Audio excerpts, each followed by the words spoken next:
Hey friends, welcome back to the channel. Today I want to talk to you about a medicinal mushroom ceremony that I did recently, which gave me a lot of clarity and perspective and pulled me out of a bit of a dark period in my life.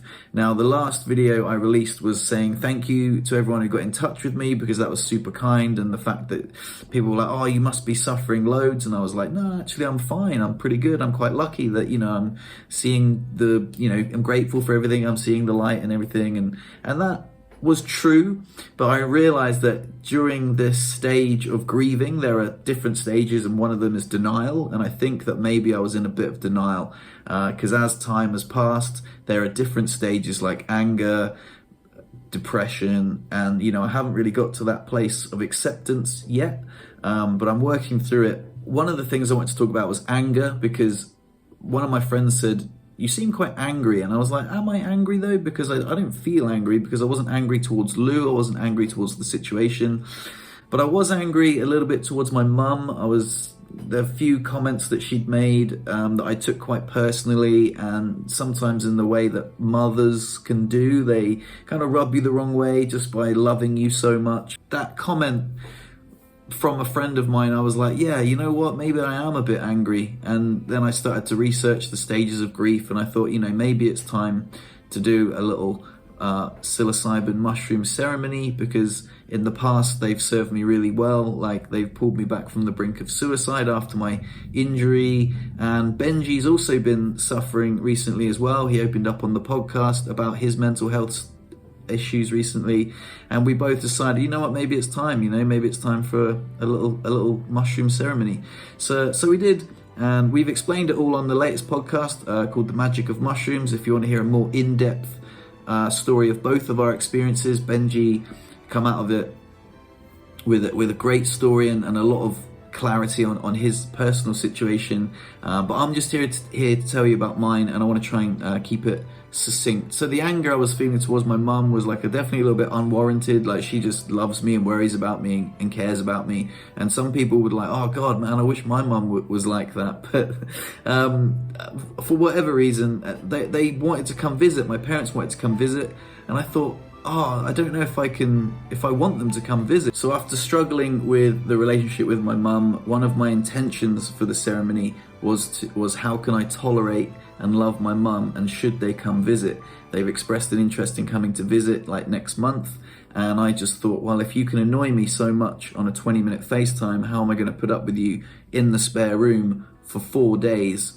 And I just really want some clarity on this point and a few other points, but this is the one I wanted to focus on really. So we did the ceremony, we drank some tea and we meditated, we put on some soft music, we had some cushions on the floor, and we do this thing called noble silence, where we don't talk to each other, we just have our own introspective journeys. Now I've journaled about it, so I want to try and use my journal to prompt the conversation. So I had a huge breakthrough when it came to my parents and their visit. My intention, how can I tolerate and love my mum, and should they come visit, was answered very clearly with a resounding yes. I was shown that my video the last time was likely the inspiration that sparked the idea of them wanting to visit, and for me to say, no, sorry, you annoy me too much, please stay at home, would be so selfish. So this was so amazing. I remember thinking, the video I made the last time, a lot of you guys loved that video. I remember thinking, man, I probably planted the seed for the idea of my mum to be oh yeah, why don't, everything, we do everything for the last time, let's go see Fred and Morzine. And then for me to just be oh god, it just shone this light on myself. There's a wonderful saying, put down the magnifying glass and pick up the mirror, and that's so true. A lot of the time it's just, oh god, yeah, the problem is me, it's not my mum, it's me. It always seems to be the way.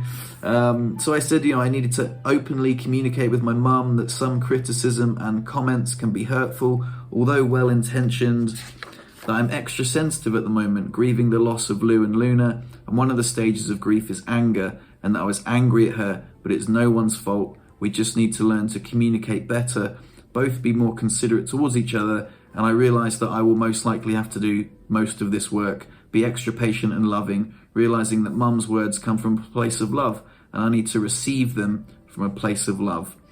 and I did put this will most likely be more difficult in practice than in theory.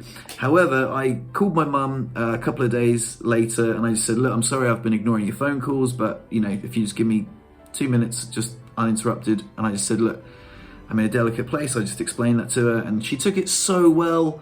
She was like, I'm really sorry. I knew there was something wrong with you. I just love you. And I was like, I know, I love you too. And another thing I wanted to talk about was coming to visit. So I've been having a lot of horrible feelings about like not wanting you to come visit and realizing that perhaps my video had inspired you to come visit. And, you know, I just wanted to let you know that I've made peace with that now and I really want you to come visit. And it was just so wonderful to have like repair that relationship with my mum that, you know, it was just really great to have this open conversation. So the other huge issue I have is that most of the time we just make small talk and don't engage in deep conversations. And I've framed this in the past as their fault, like they're boring. Well, my friend, I realize that this too can be remedied by me, by becoming genuinely interested in them, asking them questions about themselves, engaging with them. They have so much extra life experience than me. I'm sure I could learn so much from them with an open mind. Framing it like this is so helpful. To become genuinely interested in them and encourage them to talk about themselves would be so good. The fact that I have previously been so reluctant to get to know my own parents is astonishingly selfish. It is the perfect example of putting down the magnifying glass and picking up the mirror. Are they really that annoying, or am I selfishly intolerant? That is such a great point.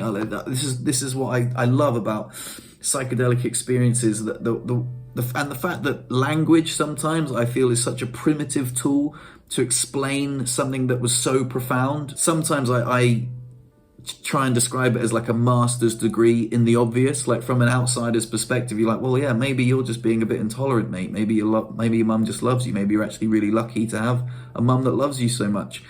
But someone telling you that isn't the same as you really deeply experiencing it. And again, like using words to try and to communicate a profound experience that was so earth-shatteringly just humbling is crazy. But yeah, I had this huge experience of just like my parents should definitely come visit and I should definitely like just love them and it'll be amazing. The other thing that I was really reluctant about was that the fact that Lou won't be here and Luna won't be here, and Lou was usually like the glue that held us all together. She's so wonderful with my mum. She's always like, oh, your mum's so wonderful, like, you know, she just loves you so much. And obviously she could be like, well, you know, you should meet my mum. And I'm like, oh, what's wrong with your mum? You know, everyone's sort of got that sort of bias against their own parents. And that was another thing that was terrifying me. Like, Lou won't be here. Lou's always like, you know, giving me the non-verbal communication, like, hey, you're being a bit of a dick. Why don't you be a bit more like nice? And I was like, oh, Lou won't be here. Luna won't be here. Like, can I handle it? And I think I was worried that I couldn't handle it. It was just so mind-blowingly amazing. Like I say, and language doesn't really do it justice. You know, get dad some gin and tonic, get him a bit tipsy, and, you know, love them and adore them, make them laugh like it was the last time, like nothing is guaranteed. It might well be. I had the idea of pretending that I know the plane will crash when they get on it, so to embrace every moment with them like it is the last 4 days I'll ever spend with them.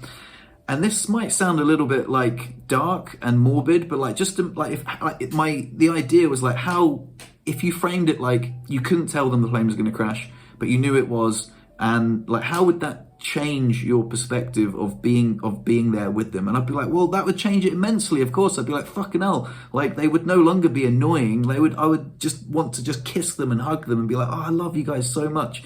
So I don't know. I think I'm sort of hammering home the point here, but it was just such a huge perspective shift.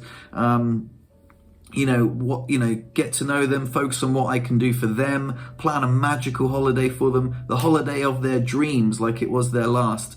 This shift in perspective has given me so much clarity. It is exactly what I'd asked for, and I'm so grateful for it. Thank you, plant medicine.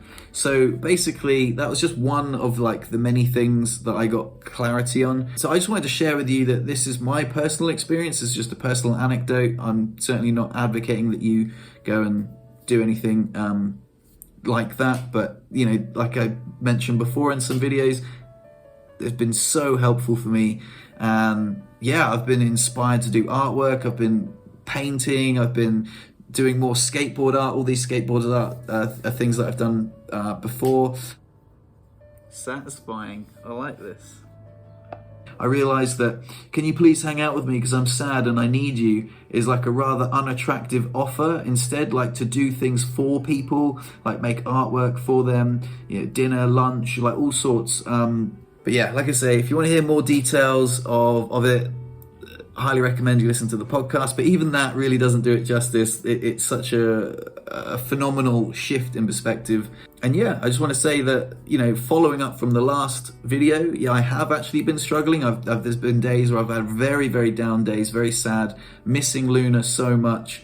And also I had this wonderful, again, introspective realization that I've been a little bit selfish when it comes to Lou. Like, I realized that Lou is actually going through a really, really hard time as well, and I've been sort of like FaceTiming with her, and I've been like really sad, like, oh, can I see Luna? Like, hey Luna, and I haven't really been asking Lou how she's been doing. And since then, I've been having some wonderful conversations with Lou, and we've, you know, really established this friendship, which I said that I would be there for her. And depression can sometimes be very, very selfish. So there was so many insights into my own behavior.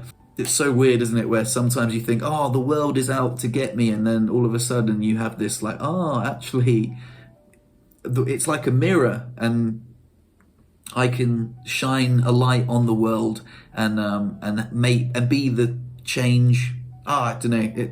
Again, language doesn't do it justice. But anyway, I just wanted to let you guys know. I'm bumbling now. I'm so sorry. But if you're still watching, thank you so much for making it to the end of this video.